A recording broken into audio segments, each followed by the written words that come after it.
నిమిషాలు ఓపిక పట్టాలి, గొంతు పోయింది.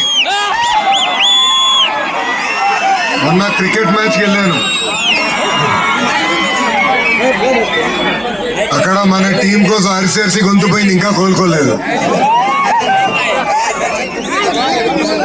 జై కనక, జై కనక, జై జై కనక.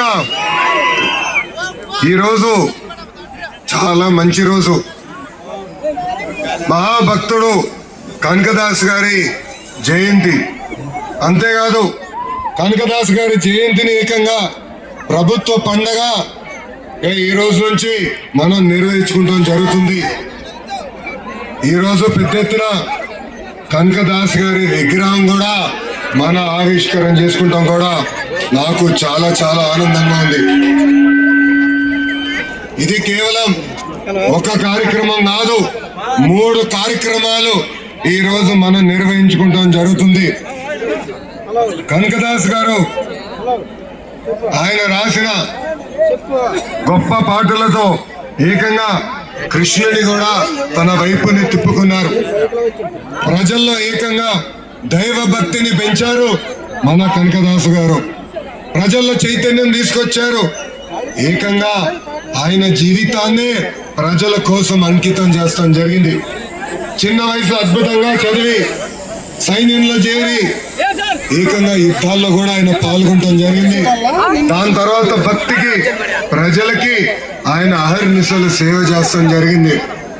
ఒకరోజు కనకదాసు గారి గురు నీకు మోక్షం పొందాలా లేదా అని అడిగినప్పుడు ఆయన ఒక్క మాటే చెప్పారు, ఏ రోజైతే మనకి అహంకారం తగ్గుతుందో ఆ రోజే మనకి మోక్షం దొరుకుతుందని చెప్పిన గొప్ప వ్యక్తి కనకదాసు గారు. కనకదాసు గారి జీవితం మనందరికి ఒక స్ఫూర్తి. ఆయన చూపించిన మార్గం సమాజానికి ఒక ఆదర్శంగా నిలబడుతుంది. ఉమ్మడి అనంతపూర్ జిల్లాకి మా కుటుంబం చాలా రుణపడి ఉంటుంది.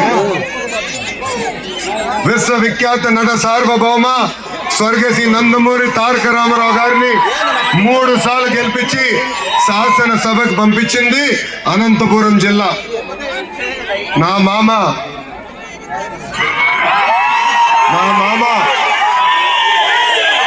నందమూరి హరికృష్ణ గారిని ఒక్కసారి గెలిపించి శాసనసభకు పంపించిన పుణ్యభూమి అనంతపురం జిల్లా. ఇంకొక మామ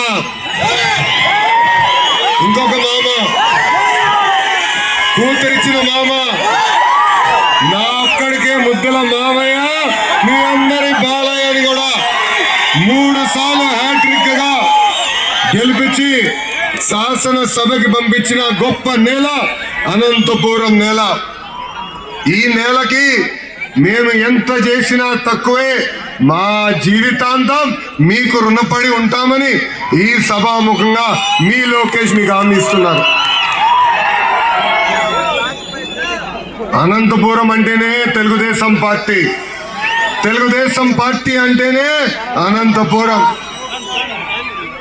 మా కురుబ సోదరులు నాడు నేడు ఎప్పుడూ తెలుగుదేశం పార్టీకి అండగా నిలబడ్డారు. అన్న ఎన్టీఆర్ దగ్గర నుంచి బాబు గారి వరకు కురుబ సోదరులు అంటే గుండెల్లో పెట్టుకుని కాపాడుకుంటారు.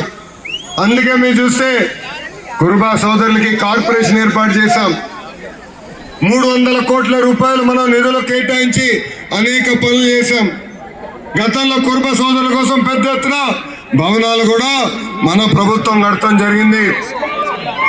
ఇంతేకాదు రాజకీయంగా ఆర్థికంగా మా కురుబ సోదరులకి స్వాతంత్రం వచ్చిందంటే దానికి కారణం తెలుగుదేశం పార్టీ.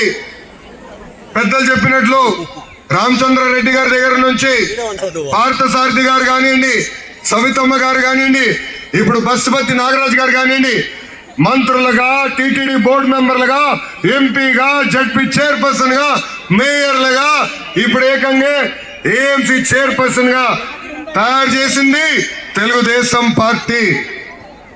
2019 నుంచి 24 వరకు మనం ఒక చీకటి రాష్ట్రం చూసాం, చీకటి రాజ్యం చూసాం. బీసీ సోదరులు బయటకు వచ్చి మారితే ఆ రోజు మన ఎట్లా కొట్టి తరిమారో మనందరం చూసాం. మన బిడ్డల పైన ఏకంగా పెట్రోల్ పోసి తగలబెట్టి చంపిన రోజులు మనందరం చూసాం. అందుకే మా బీసీ సోదరులు ఒక తిరుగుబాటు వచ్చింది. తెలుగుదేశం, జనసేన, భారతీయ జనతా పార్టీని ఎప్పుడు లేని విధంగా 94% సీట్లలో గెలిపించి మమ్మల్ని మీరు ఆశీర్వదించారు. చేయాల్సిన పనులు అనేక ఉన్నాయి. నాకు ఇప్పుడు కూడా బాగా గుర్తు, పాదయాత్రలో మన సంఘ పెద్దలందరినీ కలిసా, వాళ్ళందరితో నేను చర్చించా. ఆనాడే వాళ్ళకు కోరారు కనకదాస్ గారి జయంతిని రాష్ట్ర పండుగగా శాశ్వతంగా నిర్వహిస్తే బాగుంటుందన్నారు. అది చేసి ఈ రోజు మీ ముందల మీ లోకేష్ నిలబడుతున్నాడు. అంతేకాదు మేరప్ప గారి పేరుతో గుడులు కూడా ఏర్పాటు చేయాలని పెద్దలందరూ కోరారు. నేను టీటీడీతో కూడా మాట్లాడాను. తప్పనిసరిగా గుడులని అవసరం మేరకు కట్టిస్తామని ఈ సభాముఖంగా హామీ ఇస్తున్నాం. పూజారులకి గౌరవ వేతనం కూడా ఇవ్వాలని పెద్దలందరూ అడుగుతాం కూడా జరిగింది. ఆ ఫైల్ కూడా సర్క్యులేషన్ ఉంది. తొందరలో కూడా అది అందజేస్తామని ఈ సభాముఖంగా హామీ ఇస్తున్నాం.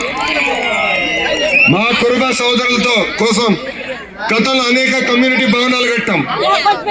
చివరి దశలో పనులు వచ్చి గల ప్రభుత్వాలు మారినాయి.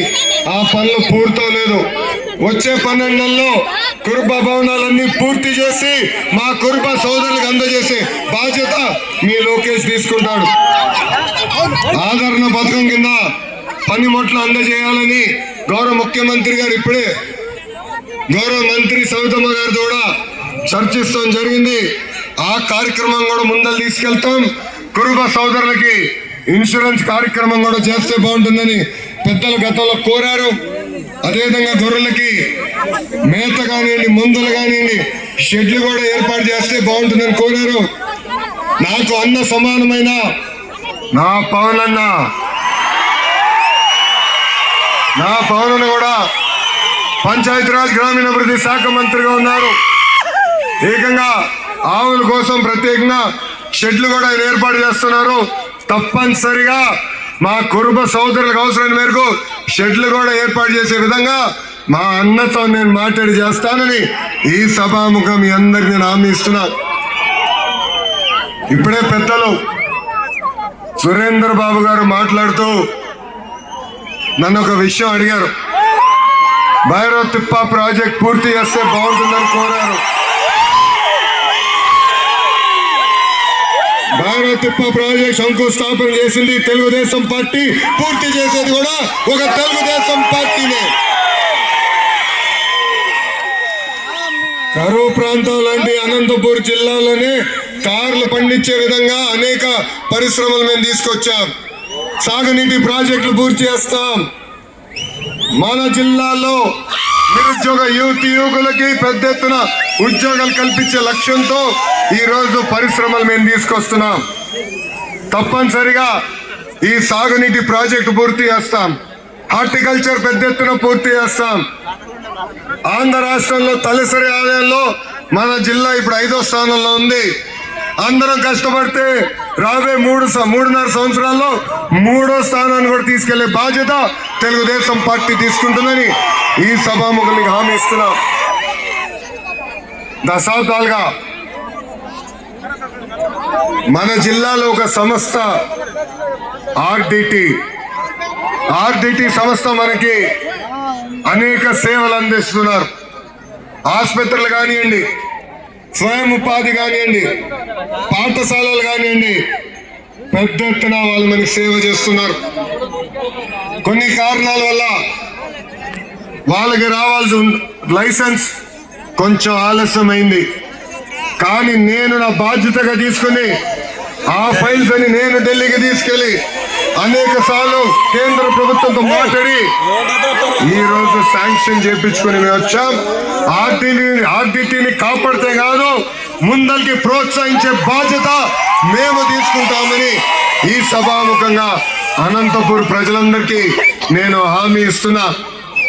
ఇక్కడున్న బీసీ సోదరులందరూ కూడా విషయం ఆలోచించుకోవాలి.